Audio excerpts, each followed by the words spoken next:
Today, I'm going to share the testament of peace.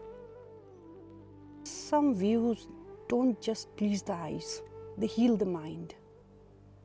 Watching Kanchenjunga from home brings a rare sense of peace where worries slow down and stress quietly fades away. In its stillness and strength, the mountain reminds us to breathe, to pause and let go. No words, no noise, just calm. In a moment like this, peace feels closer and the heart feels lighter.